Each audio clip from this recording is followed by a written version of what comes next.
baby boomer fans. We are Jackie and Janine, the Pfeiffer Sisters, and love to talk about the 1950s, inviting you to reminisce with us as we explore experiences of that decade. We chronicled the distinct memories of our childhood in our book, While the Windmill Watched, a slice of rural America in the 1950s, which takes you on a notably historic journey through that often forgotten decade. We also want to hear about your experiences during the 1950s. We will feature guests whose special stories of that decade will bring to mind magical moments of reflection, some with tears, some with smiles, but above all, a good dose of laughter. We would like you to chat with us as we bring to mind the sights and sounds so familiar to that time in history. Grab your favorite malt or Green River. Make sure you are wide awake and get ready to be inspired about the 1950s. Welcome to the 1950s Fun Chat. Welcome. We are so glad you have joined us for our third edition of our 1950s Fun Chat. Before we introduce our guest today, Jackie, do you think I need to cover some business items? Please do. Okay. In the lower right-hand corner of the screen, you will see a red button that says subscribe on it. We would be most grateful if you would click with your mouse over that button and subscribe to our channel. And when you click on that, the red color will leave, so don't be alarmed if that happens. Also, there's another little button or notice down underneath the screen there that says like. And if you click on that, that would be wonderful because it means that you like our program that you are watching or that you have watched. And therefore, this too will help grow our channel. So Jackie, what's up? Well, there's one more thing of business we need to cover, and that is, as long as you're looking over the screen, notice the colorful logo on the upper right-hand corner of the screen. Well, this beautiful North Dakota sunset wraps around the cover of our book, While the Windmill Watched, a slice of rural America in the 1950s. Our book includes so many memories Janine and I have of living on the northern Great Plains in the 1950s. But now I am excited to introduce our guests who have their own experiences to share during the 1950s. Welcome, Dan and Sue McLean. Hi, thank you for having us. You are welcome. McLean, born in 1954 in Bismarck, has lived his entire life on the family farm. He worked in construction for many years. That took him away for short periods of time, but he always returned home. He was well acquainted with the many neighbors since his dad was a well driller. His dad chose to do this after an injury did not allow him to ride tractors anymore. Sue McLean was born in 1953 in Rugby, North Dakota, and was raised on a dairy and small greens farm near Bantry, North Dakota, about 140 miles north of Anoken. She worked and lived in Bismarck before marrying Dan and moving to his family farm. Sue, that last sentence leads to our first question. How did you two meet each other? Mutual friends set us up on a blind date, and we met for coffee, and we talked for several hours and got to know each other. My friend told me later that her and her husband had considered maybe going on our date with us because we were kind of both shy. But we talked for a long time, so I guess we just brought out the best in each other. All righty. So Dan, it's your turn to talk. Tell us about your school days here in the Anoken area. Well, I went to Boyd School, township schools, little one-room schoolhouses. First 3 years I went to the south one, and then most of the kids were at the north end of the township, so we went to the north one the next 3 years. But yeah, they were little schoolhouses, no running water, anything. So okay. And we're from Anoken. Where was Boyd Township located? it's right south of Boyd Township. It's the next township south of Boyd Township. or Minokan, Minokan, brother. Excuse me, I'm sorry. Got it. Yeah. Minokan Township is north of Boyd Township. Is that correct? Yeah, we're Yeah. right north of it. Yeah, we border each other. Okay. Okay. So Sue, it's your turn. Tell us about some of your school memories.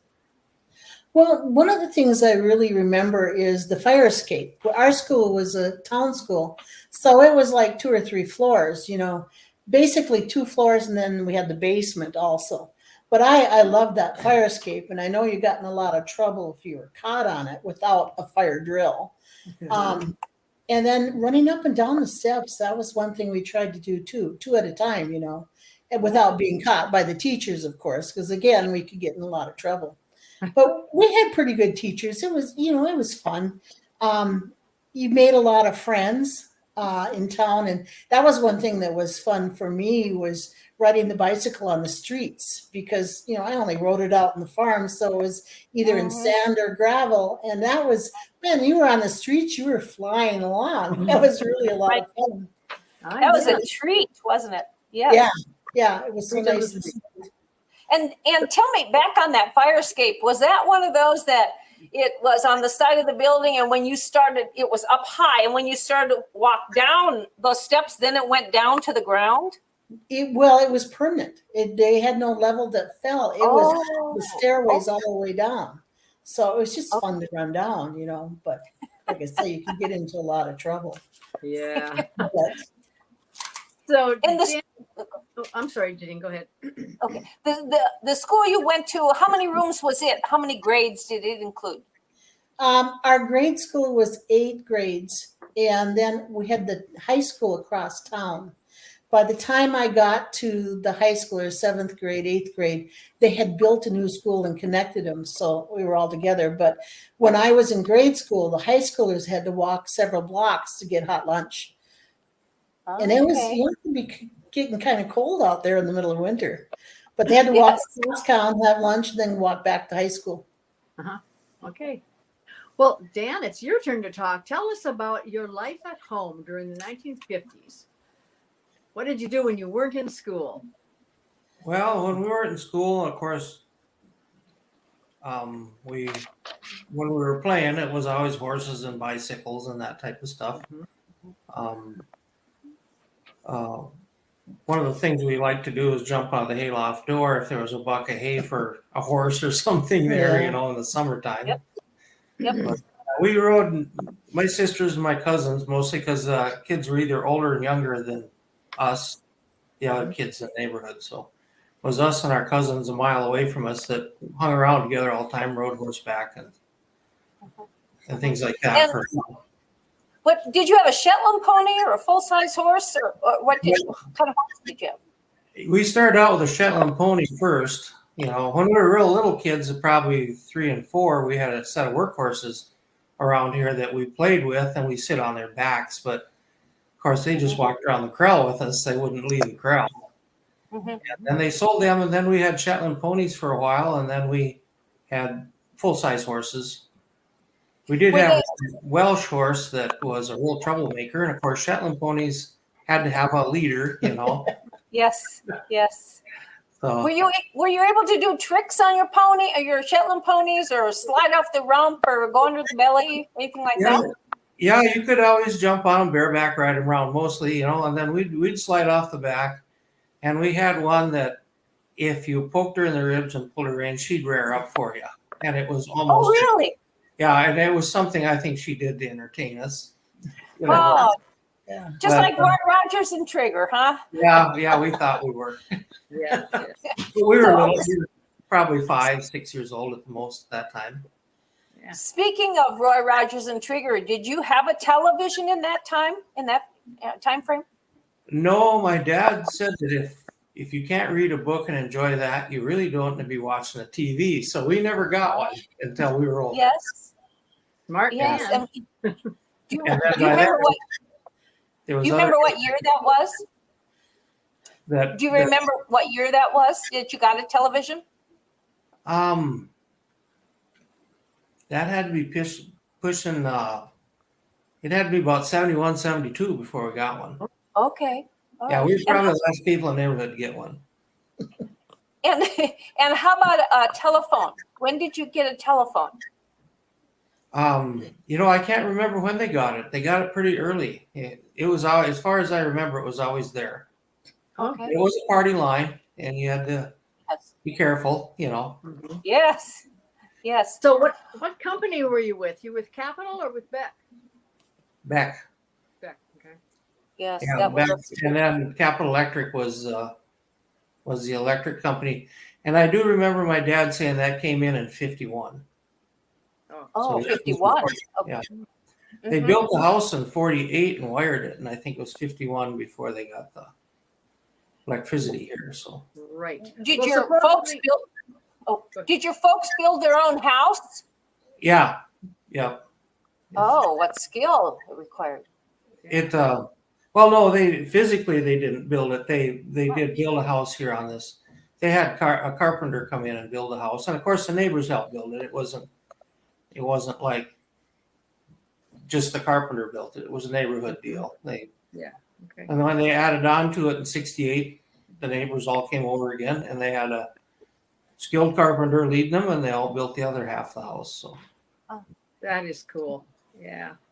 Did your family? Go ahead, Jackie. I'm sorry. No, but Oh, go ahead. Did your family help other neighbors then when they were wanting to build other buildings on their farm or their homes? yeah, my dad. I had an older brother that was the farmer, and my dad was, of course, water well driller. But they would go help once they got chores done in the morning in the wintertime or whatever. They'd go over and help people remodel and build and add on to things that they had. Yeah. Mm-hmm. That was kind of a neighborhood thing more south of us than they went more with the neighbors south of us. The way I remember it as a kid, I'm not sure, but I think so. And Dan, I think it's so neat that you and Sue are on as guests, and we were particularly honored to have met you at our book signing at the Menoken Community Church. And when you came up to me and said, "Oh, I've been to the top of your windmill," I was almost flabbergasted. I didn't realize that anyone else had climbed to the top of the windmill other than Jackie. And so I think somebody most likely climbed it every spring, but at least once a year, But tell us about that experience. Why did you do it in the first place? Well, I think your dad was getting a little older and a little stiffer. I would imagine, remembering him, he probably took care of it most of the time himself until he got older. And then we stopped in there, and that was the first time, and then I climbed up that windmill, and then they were talking, and your dad said something about me being a little young for that job. My dad told him, well, Jack, he's been up to about 2 or 3 other ones this morning. So and they kind of went to talking, but he said something about it being 45 feet high. And I thought to myself, that's probably the highest one I've ever been on. So I kind of latched onto it, and I looked around, and, I could look over where Robertson's lives in Salters. You could see a long ways towards Salters and Maher's area. And of course, I saw the Capitol like Jackie saw, but I seen that a lot out my bedroom window from where we lived. We're 5 minutes off the your farm, so yeah, it was interesting. You could see where Danny McCormick's lived and all that. And I know you had mentioned to me previously that the service that your well drilling service provided really reached beyond the Menoken community. Can you talk about that, please? Yeah, we even drilled wells in Emmons County and serviced wells down there. Some of the people south of the Emmons County line, and as far north as Baldwin was pretty common, and over as far as Driscoll area, and then of course over towards Bismarck where there was farms, but yeah. And how long was your family in the well drilling business? Well, Dad cracked 2 vertebrae in his back when he was 25, 26. And then him and his brother went well drilling because it was so hard for Dad to ride equipment and, on horses and stuff. And I had 3 older brothers that did the farming, and those guys went water well drilling, and it turned out very well for them. They give them a good life, When did he quit? 68. He was Oh, physically handicapped maybe I might have been a little later, might have been 69, but he was considered disabled by that time.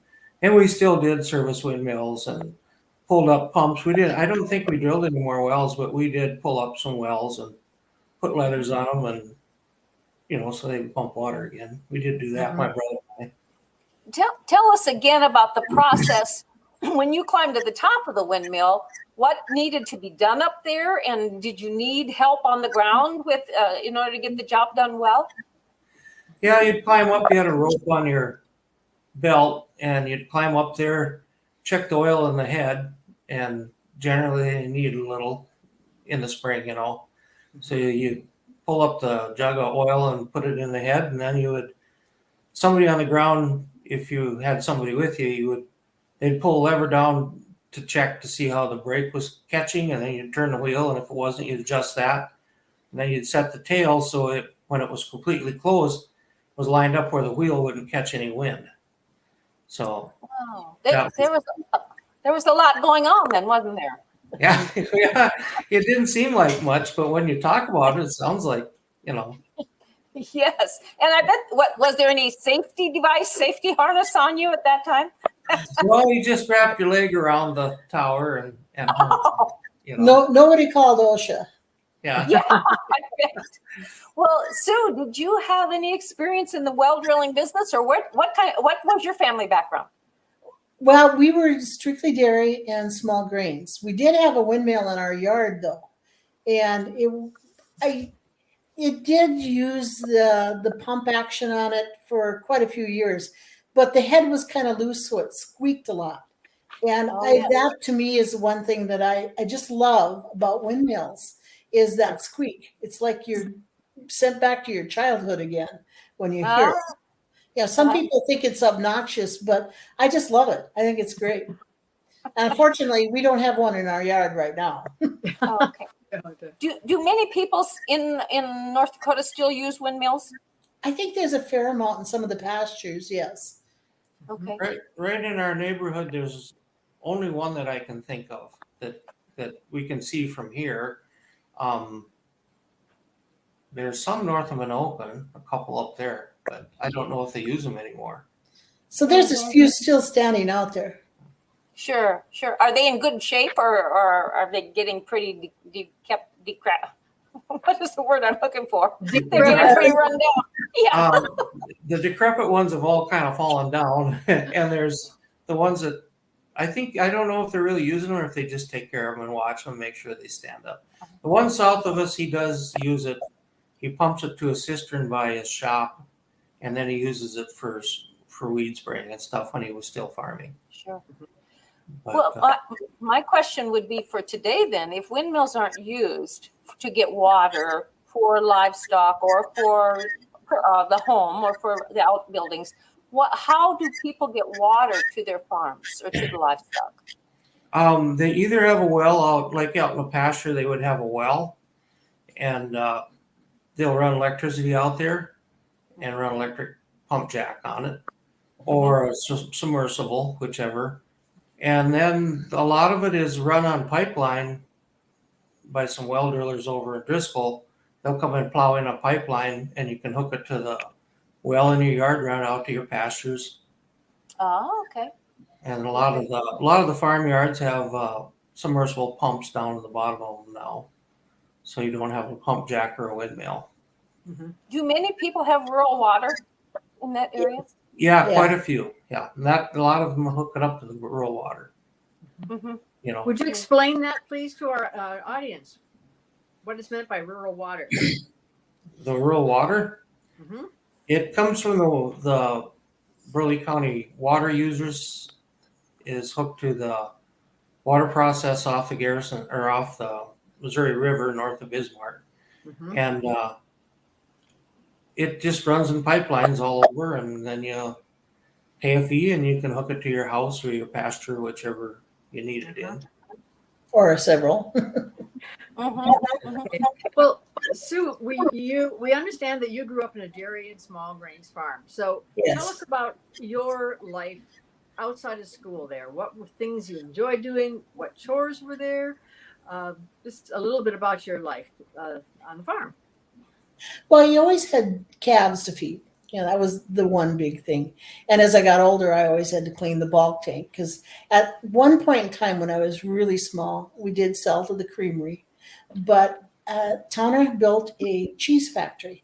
And at that point, then we started selling bulk milk to the cheese factory. Uh-huh. So, but we always had calves to feed. And of course, you always have kittens you got to find and tame down. And you always Yeah. have dogs and pets, of all kinds. And I really think that's a great way to grow up with animals around you. Exactly. It teaches you a lot of compassion for one thing. Yeah. But yeah, and then just mowing yard and mowing hay as I got older and driving truck. I was the one who drove the truck in the field to the combine so that it could be dumped. But one of the things I really loved when I was a little kid was going to the grain elevator with my dad in the truck. That was a lot of fun because, as a little kid at the grain elevator, you always got some kind of treat there from somebody. Exactly. But that was really a lot of fun. Yeah. So tell us about after the hay was mowed, then where was it put and what was that problem? Well, you'd rake it then. And I was the mower and the raker, but I never baled. And when I was real small, we had idiot cubes, or what we call idiot cubes, or small bales.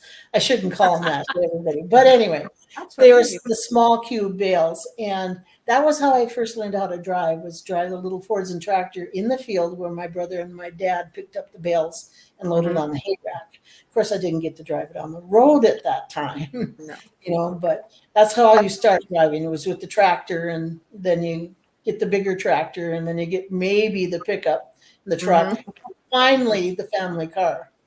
It takes a while to get to that point. Right. Yes. Well, I know that we often stored hay in a haymow. What is the haymow? What's a haymow?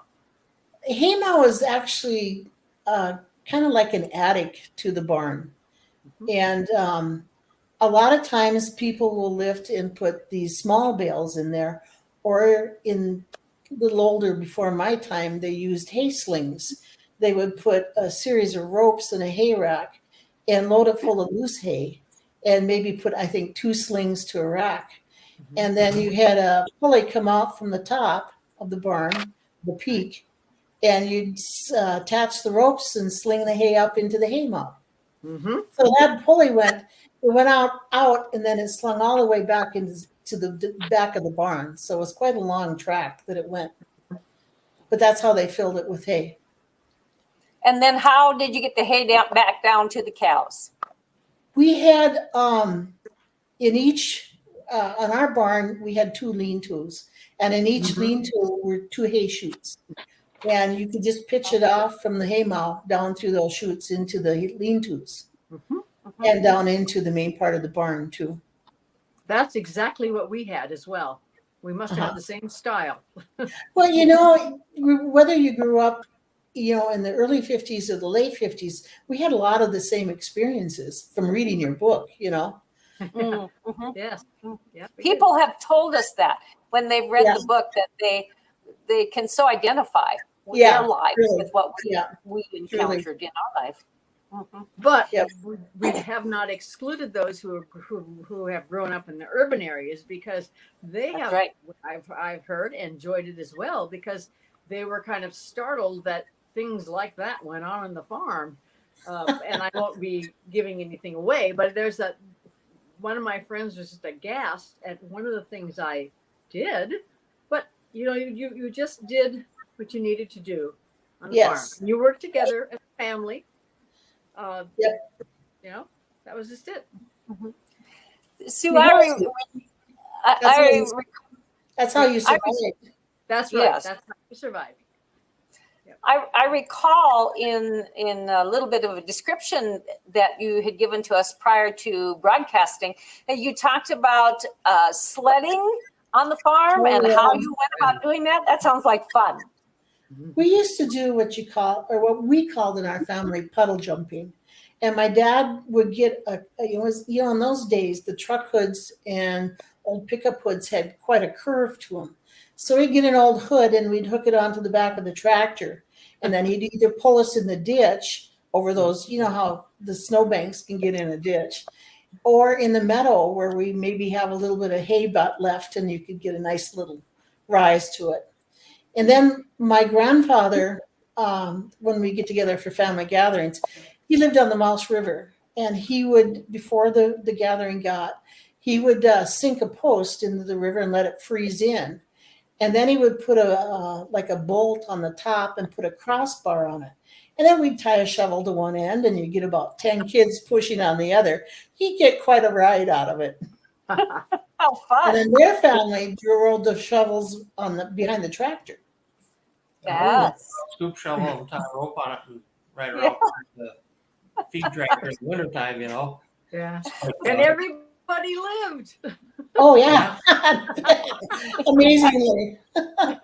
Well, Sue and Dan, we have about a minute to wrap up. Time has gone quickly. But with each of you, would you please ponder what would, if you can, think of one fun or pleasant memory of the 1950s that you would like to share with our viewers? Dan, do you want to go first? Well, in the wintertime, it was sliding down the hills. There's hills south of us, and of course, we knew the people that owned them. So they let us up on those buttes, and we'd walk up the top and slide down the toboggan and sleds. Had a lot of fun doing that. And of course, spring was baby animal time. You know, I had sheep and cattle, and that was always fun. Always bum lambs and bucket calves from the milk cows, and enjoyed that. Enjoyed feeding them. Enjoyed all that type of stuff. Of course, squirting milk in a cat's mouth when you're milking a cow was fun. Yes. They'd get it all. Were you a pretty good aim in their mouth? What's that? Were you a pretty good aim with getting milk into the cat's mouth from a distance? Yeah, after you did it for a while, you know, you got pretty good at just squirt. They'd all line up. You'd squirt them all right across their face, and they'd open their mouth.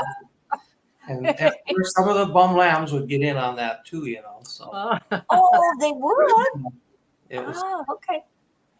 Of And course, Sue, milk cows were always gentle. So. Yes. And Sue, what would you have as a pleasant or fun memory that comes to mind? I think just working with the animals. I really enjoy animals. And so, especially in the spring, like Dan says, with baby time, it's just amazing. Just totally amazing. Yes. It is. Well, we do thank you so much for being guests on our program today. We've thoroughly enjoyed it, and we hope that you have too. And thanks so much for being a part of it, and keep on keeping on in that Minokan area. Thanks. Thanks for having us. You're welcome. It's been a pleasure. So join us next week when a new guest will speak about their experiences in the 1950s. Janine, until then. Yes, let your mind wander to the swell time of soda jerks. What else? Poodle skirts and cool cars. But go ahead, Jackie. Be sure to click on the red subscribe button and the like button and tell your friends, even your relatives, about the 1950s Fun Chat. Join us live every week, 8 p.m. Central on Mondays. If you can't join us at that time, view our YouTube program found at the 1950s Fun Chat. And just in case you want to learn more about the Pfeiffer Sisters, you can by exploring the stories we shared in our book, While the Windmill Watched, A Slice of Rural America in the 1950s. And you can get more information about that book, as well as the opportunity to explore those stories, by purchasing your own copy or a copy for your friends or your family at our website, which is whilethewindmillwatched.com. Same name for our website as what our book is named. So remember, that is whilethewindmillwatched.com. We've had fun today. We hope that you have too. And we will see you next time on the 1950s Fun Chat. Bye-bye. We appreciate and thank each and every one of you, our viewers. Toodaloo.